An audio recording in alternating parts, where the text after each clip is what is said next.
Hey, what's up? This is the Digital Academy. If you're watching this video, you obviously already knew that. This is a cool one. A lot of you, if you've had any experience taking any psychology classes, you've come across the name B.F. Skinner, and you've probably heard of him in relation to some of his studies on punishment and what's called operant conditioning, basically using training. Oftentimes his training was with pigeons, and he was a major player. I think you could probably even call him the founder of behavioralism, right? Or at least a huge name in behavioral psychology, right? Understanding people by understanding what motivates and what curtails and changes and what maintains behaviors. Now, in a psych class, you're going to learn about Skinner in terms of that, in terms of operant conditioning, right? And you'll probably learn about classical conditioning, which is Pavlov and Pavlov's dog. You've probably heard of that. And then operant conditioning, which is Skinner and his pigeons. Now, a lesser known aspect of Skinner and his pigeons were that during the Cold War, during the tensions with the States and Russia, the States was looking for kind of any potential advantage. And there actually was a time before GPS was a big thing when they were looking at animal-controlled missiles, and more specifically, pigeon-controlled missiles. And that's what Project Orcon is. Okay, so Orcon means organic control. It's a short form. Right, so what does organic control mean? It means the missile's being controlled by something that's organic, that's something that's alive. It's alive control. It's pigeon control. Hello and welcome back to another episode of A Brief History of, and today we'll be looking at one of the more odd weapons of the Second World War. Now, a point I want to make here is you need to, for this not to just sound crazy, you need to take a couple things into account. Number one, this is before GPS, right? Because with GPS, it makes this ridiculous. But this is pre-GPS. And the pigeons were actually better than you think. And during this heightened time of tension between Russia and the States, they were trying anything. Right? It wasn't about, is this idea silly? It's like, does this idea give us any advantage over the Russians? And if it does, we'll try it. It wasn't about, oh, that's silly, that's a pigeon, someone's going to laugh. It's like, well, can they actually do it? Let's test it. Right? And so you see experimentation in all kinds of stuff happening in the States during wartime. My sister's calling me. I'll call her right back. I want to jump into this. During periods of war, the evolution of weapons technology goes into overdrive, as the need to have an advantage over the enemy becomes greater. During the Second World War, the accuracy of bombing targets was measured in miles rather than the modern day meters. To hit a target, bomber crews had to either do carpet bombing areas in the hope of getting lucky, or to undertake perilous dive bombing missions. That's excluding the human piloted suicide attacks. Many different methods were attempted in guiding bombs, for example the V1 and V2 bomb, which used pendulums and gyroscopes to stay on course. These, however, weren't the most accurate at hitting a particular target. The Americans wanted a bomb that could guide itself, similar to a cruise missile of today.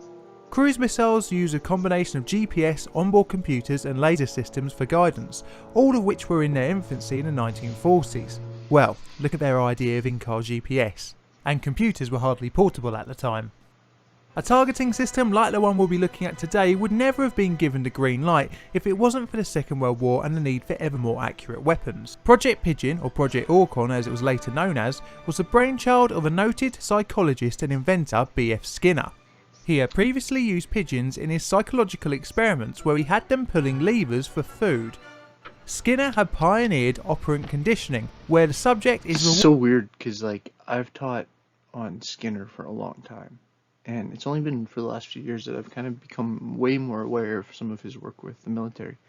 Now, anyone that's ever taken a first-year psych class has seen this little clip of footage, right? But what I'm trying to trip you out a bit today is say, well, but your teacher never showed you the footage of this same kind of pigeon controlling a missile? Because it's the same exact idea of operant conditioning. Rewarded with a treat for carrying out desired behaviour. It's similar to how you get your dog to sit. Sit.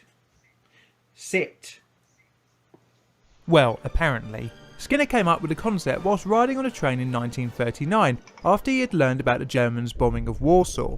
He watched a flock of birds through the train window flying in formation and wondered if a bird could be used to guide a bomb to a ground target from a plane. He later said, "Suddenly I saw them as devices with excellent vision and extraordinary manoeuvrability.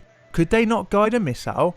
Was the answer to the problem waiting for me in my own backyard?" Skinner bought some pigeons from a poultry store and rewarded them for tapping on a target image.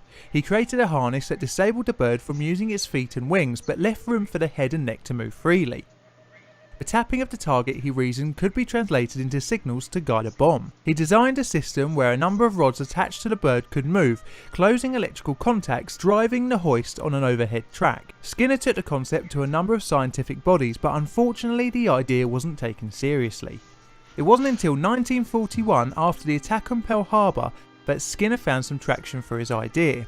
He designed a nose cone which had 3 windows and up to 3 pigeons could be placed inside to guide the missile. Gyros placed in a vacuum were used to increase the force of the... Right, so keep in mind with that this is happening in the context of right after Pearl Harbor.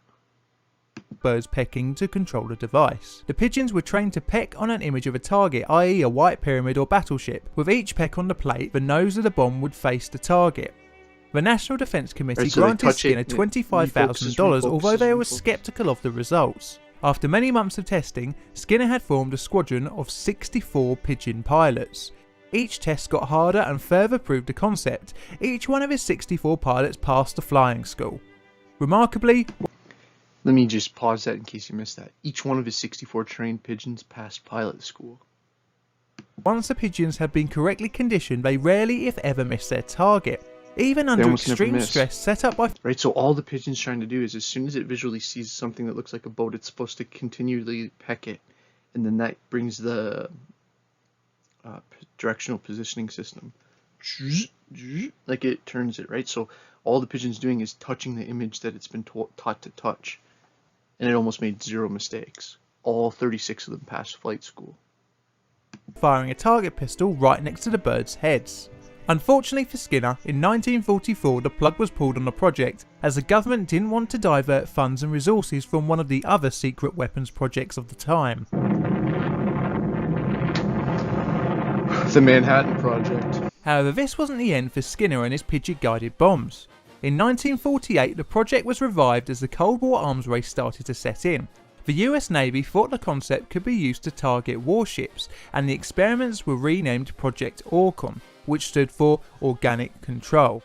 The nose cone was refined further, and each bird had a metal contactor attached to their nose that would contact with an electronic conducting glass plate, sending a signal to a number of servos attached to the controls of the missile. Testing over the following 5 years showed that the birds could hit a target under ideal circumstances, but clouds and shadows could throw the birds off target. Once again, the project was cancelled in 1953 due to electric guidance systems becoming more reliable. The project stayed classified for a further 6 years. Unfortunately for Skinner, but fortunately for the pigeons, the bird bombs were never used on the battlefield. However, electronic conducting glass was developed to be used in control centres in US warships for many more years to come. Do you think the idea of using a pigeon to guide a missile is a good idea? So there you have it, Digital Academy Project Orcon. That's a weird one, right? A weird twist on a scientist that you probably already had heard of. Anyways, just thought that you might find that kind of cool. And have a good day. All right, take care, and I'll see you in the next video. Cheers.